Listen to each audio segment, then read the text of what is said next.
yes, Vedic technology. This is an interesting topic. Who doesn't know what the word Vedic means? Yeah, a few people. Okay. So, the Vedas are ancient writings. Veda literally means knowledge. So they're ancient, at least 5,000 years old, but some much older than that. Writings that describe knowledge of every type of medicine, technology, spiritual sciences, everything you can imagine. There's some Vedic yoga is also, of course, described in the Vedas. There's many supplementary literature. So Vedic technology is about the technology described in the Vedas. And there was a world-spanning ancient civilization that is known as Vedic, that produced all these Vedic writings. So yes, and technology, if you look up the dictionary definition, is the application of scientific knowledge for a practical purpose. We'll come back to this soon. So if you understand anything about the Hare Krishna consciousness movement that we're part of here, you'll know that in the 1960s, Srila Prabhupada, who was a monk in India, came over to America and attracted 10,000 followers. Very quickly in the 1960s, everyone was wanting to hear his wisdom, hear his knowledge. And so he traveled all around the world. He opened 100 centers all around the world. Had so many students that we taught. And one of the students asked him once, Srila Prabhupada, can you please tell us about Vedic technology? He was thinking. He himself was getting many questions from people, university professors, just interested people in general, about ancient technology that's becoming popular in the 1960s.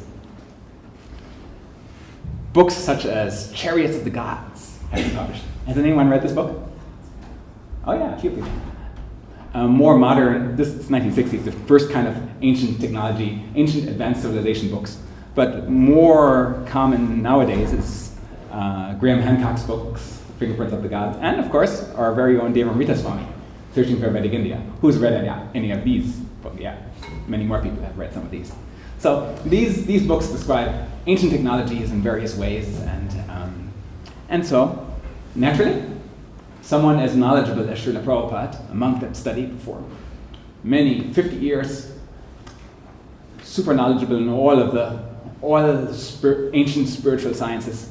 So it was natural to ask him. So can you tell me about Vedic technology? So many people are interested in this, eager to learn about Vedic technology. What kind of ancient technology was there that you can tell us about? And his answer, very surprising. His answer was, Vedic technology is Guru Parampara. And that's all he said. And walked away. The student was like, what?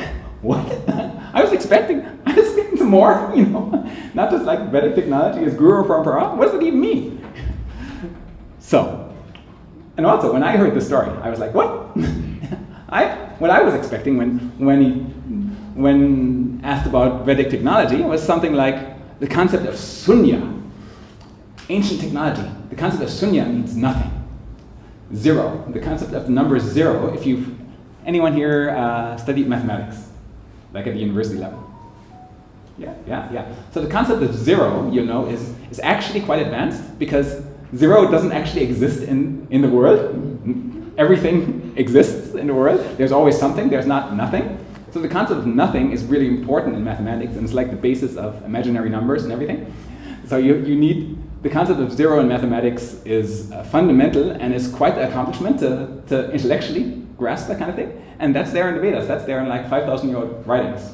So amazing technology, understanding that nothing is a thing. Or how about the old favorites, sonic levitation, using sound to levitate something. Here's someone describing this. For centuries, travelers from the Far East told tales of acoustic levitation. Some claim to have encountered mystics who possessed the ability to levitate themselves and objects using sound. One famous story comes from a medical doctor named Dr. Yal. He had been brought to a remote area of Tibet in 1939 to treat a Buddhist holy man suffering from an unknown illness. After spending some time with the monks, Dr. Yal eventually gained their confidence, and to show their appreciation, they performed a demonstration of sonic levitation that left the good doctor astounded. They took him to a meadow that was surrounded by high cliffs, and in the middle of the clearing, about 250 meters from a cliff, was a heavy slab of stone. Then the monks arranged 19 musical instruments, 13 drums and 6 trumpets, in a 90-degree arc around the stone and started playing. The other monks began singing and chanting a prayer, slowly increasing the tempo. During the first 4 minutes, nothing happened. Then as the speed of the drumming and the noise increased, the big stone block started to rock and sway and suddenly took off into the air and continued to rise until it landed on a hilltop about 250 meters above the ground. This demonstration was repeated multiple times for Dr. Yal, who actually took film footage of this. But let's talk about the 10th century historian Abul Hassan Ali al-Masudi. He's known as the Herodotus of the Arabs. And al-Masudi traveled all over the world, but finally settled in Egypt, where he wrote a 30-volume history of the world. Like everyone, he was awestruck by the pyramids, and he wrote a very intriguing passage about how the giant stone blocks were transported. First, magic papyrus was imprinted with symbols and placed under each stone. Then the stone was struck with a metal rod that caused it to slowly rise above the ground.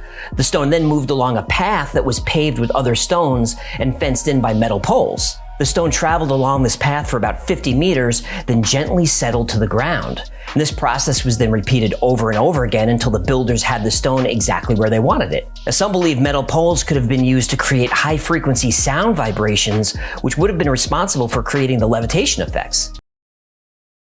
So yeah, everyone knows that the giant 20 to 200 ton stone blocks that the pyramids are made out of are impossible. Even for modern cranes really struggle to lift something that heavy. But somehow there's thousands of these in the pyramids, and how did they possibly build this? Not slaves with pulleys and ropes, those would break immediately, but perhaps it was this ancient Vedic technology of sonic levitation. Or, and you might think, oh, that's a bit far-fetched, but do you have any better ideas? No one can explain it. So this is the kind of stuff I would expect. Or, for example, in the Vedas, we hear about a civilization, in the writings that we study, we hear about a civilization that spanned the entire Earth, that it mapped and traveled to every corner of the Earth. And we think, no, settlers. New Zealand was only discovered, like, I don't know, 1,000 years ago. I don't know what the history is, but no. 5,000 years ago, no, the entire Earth was not mapped. But then you get stuff like this. This is Graham Hancock, the author of Fingerprints of the Gods. One of the things I find most striking is the presence of Antarctica on ancient maps, because we didn't discover it until 1820, and yet it's on maps drawn in the 1500s with great detail. The so-called Pinkerton World Map, if you can find it, Jamie, drawn I think in 1818. It just shows a hole where Antarctica is. Nobody had found it by then. Orontius Phineas, go for Orontius. Mm-hmm. That map shows Antarctica exactly where it should be. Now, what the f is it doing on a map drawn in the 1500s, which we know was based on older source maps when nobody knew it existed in the 1500s? To me, the obvious answer is we are dealing with the fingerprints of a lost civilization that mapped the world, which ancient map makers found and used and incorporated into their maps. Yeah, how else can you get an actually 100% exact map of Antarctica when no one had discovered it yet? Obviously, some ancient civilization had traveled there many years ago and they had mapped it very accurately. Or, of course, everyone has of course heard of the unidentified flying object, the UFO. These are also described in the Vedas. Here's an example from a show. The Sanskrit texts of the Hindu and Buddhist tradition talk about incredible flying craft called Vimana. They're sort of a cross between a modern stealth fighter and a flying saucer. This discussion of flying machines, and it describes the propulsion system, it describes what they were able to do, like go really fast, become invisible. They had powerful weapons. In the Indian text, Mahabharata or in the Ramayana, they are able to kind of take off without having to run. So it's not like our aeroplanes. There is something that can hover, it can fly. The Vimanas are circular in shape, so they're pretty much like the flying saucer. Many of the Sanskrit texts on Vimanas speak of using mercury as part of their propulsion. And this would be exactly what NASA is planning to use right now. An ion thruster type spacecraft, which is using solar energy to charge mercury particles that are discharged from the back of the craft, giving it thrust and propelling it into space. So it's really fascinating that engineers at NASA are on the same wavelength as these ancient Vedic texts, which were given to the ancient Hindus by the gods. When we encounter these incredible craft, we have to be open to the possibility that these are some kind of extraterrestrial craft, or the builders or designers were of extraterrestrial origin. Yes, in fact, in the 10th canto of Srimad-Bhagavatam, which you can read out there, there's a description of Krishna actually battling a UFO that's teleporting all over the place, raining fire from the sky. So you can read about all these things in ancient texts. And of course, the Brahmastra. When the rays of two Brahmastras combine, a great circle of fire like a disk of the sun covered all space. The nuclear weapon technology that was available in ancient times. And in fact, Oppenheimer, who invented the modern nuclear weapon, ran the project to develop the nuclear weapon, had read all these texts. And when he saw that the test was like, oh, I've read about this in the Vedas. I read about this ancient Vedic technology already. And he openly talks about it. Here's an interview, a description of an interview with him, where he explains. There was a student that asked him, and he said, Dr. Oppenheimer, how do you feel after having exploded the first atomic bomb on Earth? And Oppenheimer replied, and his reply shocked the audience, it shocked the person that was asking the question. Because Oppenheimer said, well, he said, not the first atomic bomb, but the first in modern times. Robert Oppenheimer was a student of the Mahabharata. He was a student of the Bhagavad-gita. Yes. So, when Srila Prabhupada was asked, tell me about Vedic technology, and he said, Vedic technology is Guru Parampara. I was expecting all of that I just explained, but no. He said, Vedic technology is Guru Parampara. Now, what does it mean? Most people have heard the word guru, spiritual teacher, before. Yes. But Parampara is a Sanskrit word that means something like succession, or uninterrupted series, or lineage. And it refers to a succession, a lineage of teachers. So, a lineage of spiritual teachers. That is the most important Vedic technology, according to preeminent scholar, Srila Prabhupada. If we read Bhagavad-gita, in the 4th chapter of Bhagavad-gita, which is the first kind of spiritual text that anyone interested should read, a compact summary of all important spiritual concepts. It says, Krishna said, I instructed this imperishable science of yoga to the sun god Vivishwan, and Vivishwan instructed it to Manu, the father of mankind, and Manu in turn instructed it to Ishvaku. This supreme science was thus received through the chain of disciplic succession, and saintly kings understood it in that way. Here Krishna is saying, science of yoga. So, Vedic technology, remember technology, science applied for a practical purpose, is received through this disciplic succession, this parampara chain, this lineage of teachers. If you look at one of the books like Bhagavad-gita, in the beginning, it gives the lineage. It gives the lineage of teachers, starting from Krishna, going all the way to Srila Prabhupada, and then, of course, to his students, who are all around the world now, teaching. So it gives the unbroken chain of teachers, saying this is authorized because we've received the knowledge directly from Krishna, in a chain. So this is chain of disciplic succession.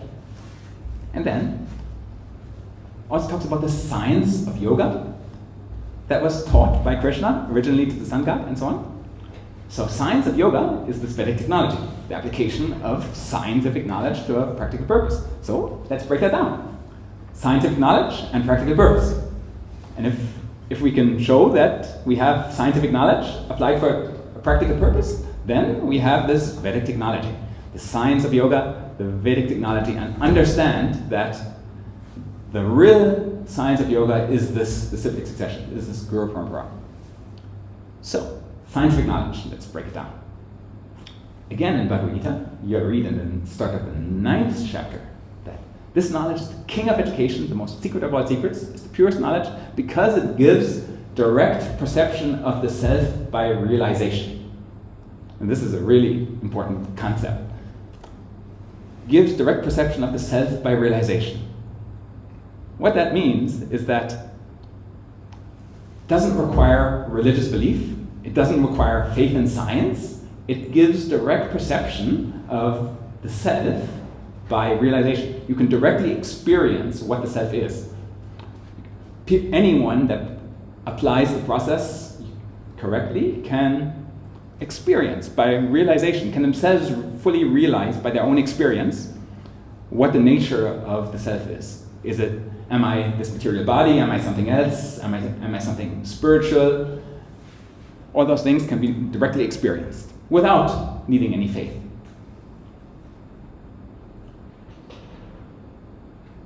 And by that experience, we can then answer some questions like, what's the difference between a living person and a dead person? If we can understand the difference between, if we can understand what the self is by realization, then all of that becomes clear. And of course, we understand what is consciousness. Huge debates in the AI field of, wow, can AI become conscious one day? But no one even tries to define what consciousness is. Can AI become this thing that we don't understand? Of course, if you don't understand what it is, you can't make a machine that can achieve it. But by applying the scientific process of Krishna consciousness, we can have direct experience of what consciousness is. And then we can understand if we have free will or not, or we just a mechanical machine, a brain, clockwork brain executing a program, or is there more to us?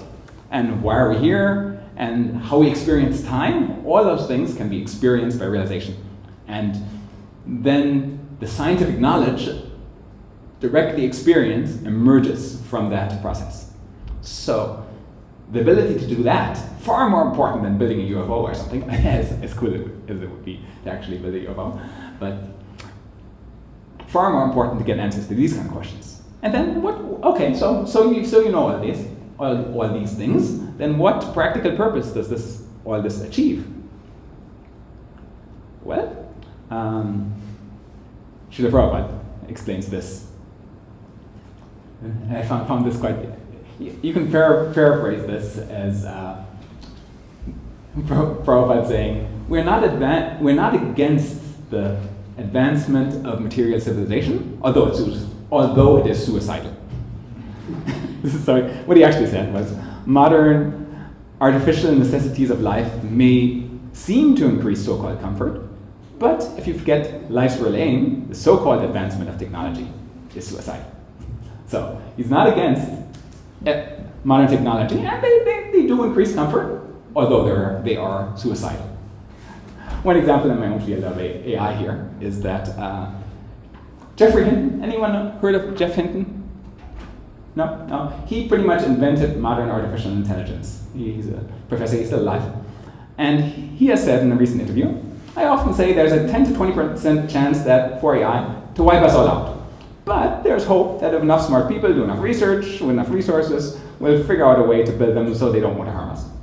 So he's saying the thing that he invented, 20% chance of killing everyone, but might not.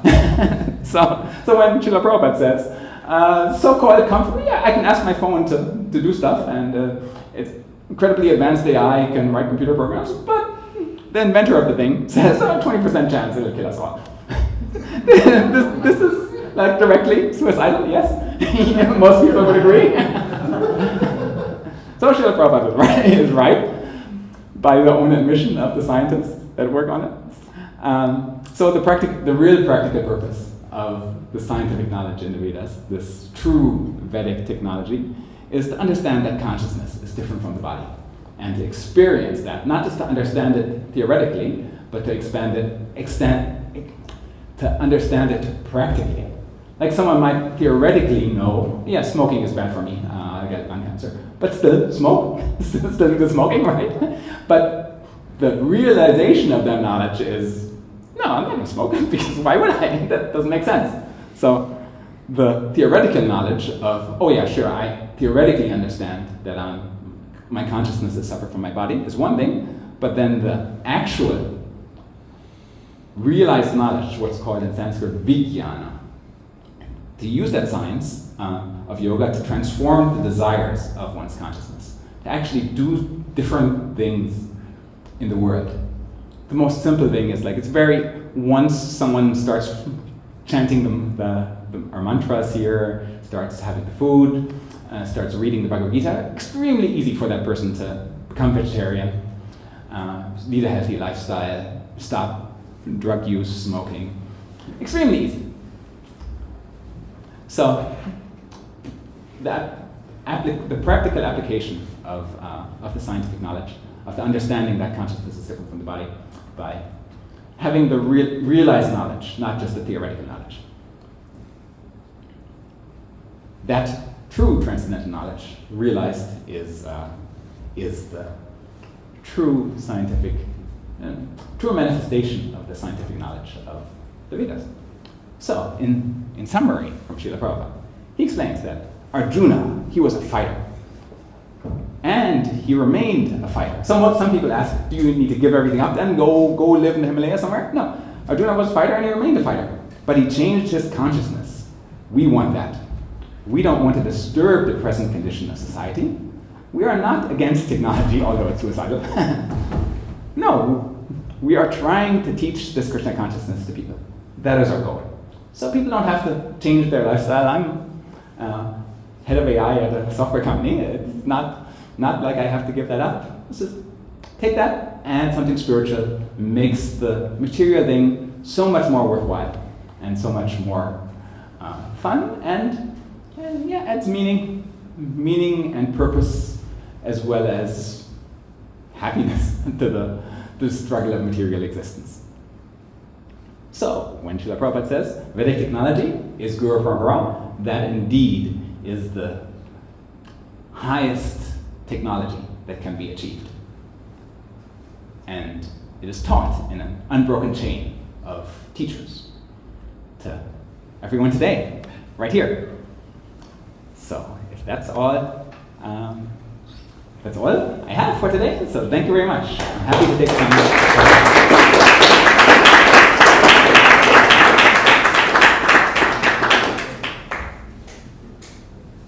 Yes. Just wanted to do a summation in my mind. So, what I'm receiving is that he wasn't, because I find a lot of people when they come into the awareness of spiritual knowledge and concepts, they like to look for the big Brahmanic explosions and things like this, and they get lost in the that comic book fashion style of what's shared in the Vedas. Is he sort of highlighting that the most powerful technology is the continuation of information? Like the evolution through passing it on to the next generation type of thing? Yes, and what the content of that information is. What the teachers are teaching about self-realization, not necessarily the material aspects, which of course are also there.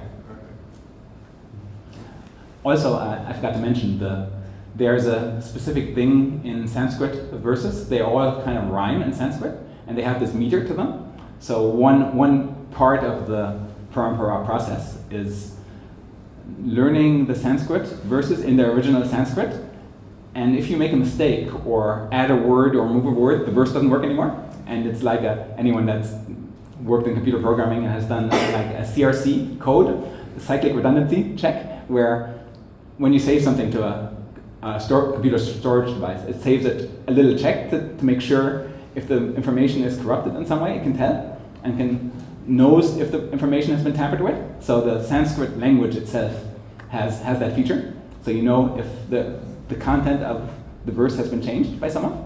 So there's like a coding in the frequency of the vibration that's being shared through the teachings? Yes. Okay. So that's another thing, another technology that helps ensure that as it's being passed through the generations, it remains intact and no one manipulates it to their own end. Yeah, right. Any other questions?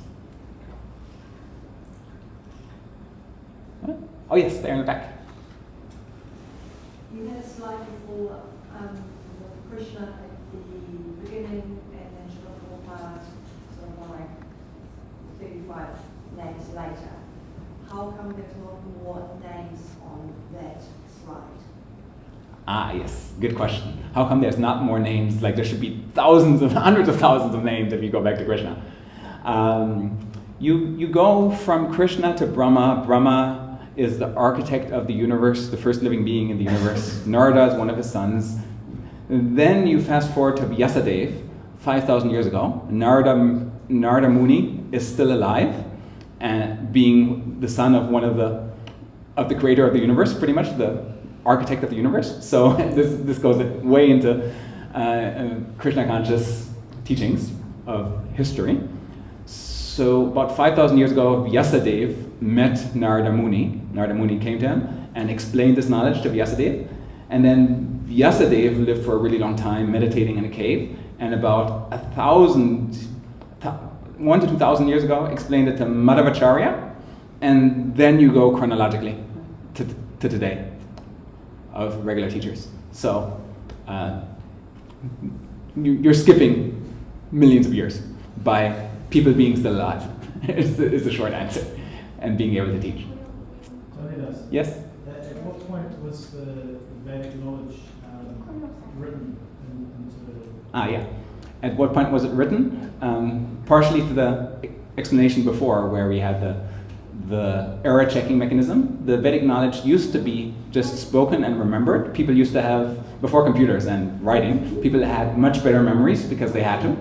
So, so people could remember many long verses exactly, accurately, and they passed it down orally. But Vyasadeva realized that, people are getting shorter and shorter memories as time progresses. So 5,000 years ago, it was actually written down by Vyasadeva here, number 4 in the list. And from there we have the written record of the Vedas. Yeah, good question, thank you. Anything else? Oh yeah, sure. Interested to hear your take on this. It's so crazy talking about this, because I had this thought earlier today actually, that existence, or God, whatever you want to call it, itself, function as an AI. And each one of our consciousness is a individual pocket of data gathering device that processes experience, and then which turn into perspective. And if you add up every single perspective in existence, that is what God is to me. So in that sense, I feel like the soul is like a supercomputer that combines all of us to experience itself. Yeah, in the Vedas there's explained that the Supreme is 3 things at once. One of them is kind of something like this, called like the combination of everyone's individual soul together, Paramatma. Then there's also the kind of Buddhist conception of the Supreme being like this white light, this all-encompassing everything not individually, but everything combined in like this manifestation. And then also the individual, Krishna. So what many spiritual traditions get wrong from the perspective of Krishna consciousness is that they focus on one thing and say, this is the correct realization of the Supreme, and only this, and all of you are wrong, we have to kill you. Right? No, in Krishna consciousness we understand there can be many different perspectives, many different ways of seeing, and many different manifestations of the Supreme all at once, and most of them are actually correct from a different point of view. So what you're saying, that's one way of understanding the universe, sure, but then there's other ways as well, which are equally valid. I think a concept I've been thinking about is that the mass ascension that people talk about, it is our consciousness joining up on a quantum level to combine. As there's so much divide in our consciousness, I believe that there's going to be a combination of our consciousness soon with evolved humanity. What's your thought? My thought is that consciousness by its very nature is separate, and if everything is combined into one, you lose relationship. And there's a lot of happiness in relationship between individual consciousnesses. That said, consciousnesses do have this kind of quantum connection with each other. That's how you get like telepathy and this kind of things. When I mean combined, I mean it is the realization of the illusion of distance as the quantum entanglement is what connects us all. That is like the super soul. Do you think there's like value to having more people on the same frequency while being separate and clash perspectives? Yeah. So realization of being one in our nature and one in our purpose, absolutely, yes. So there's so much conflict because people believe they are their body, where I have a different, my body looks different to yours. My skin color is different to yours. My so-called material religion is different from yours. My money is different from yours. There's so much conflict there on the material basis, but if more people get to the level of understanding that actually we are all the same spiritual consciousness and we are all connected with each other, conflict disappears and we can work together in harmony. It's a mission. Yeah, great. All right, thank you everyone. Now, next part of our program.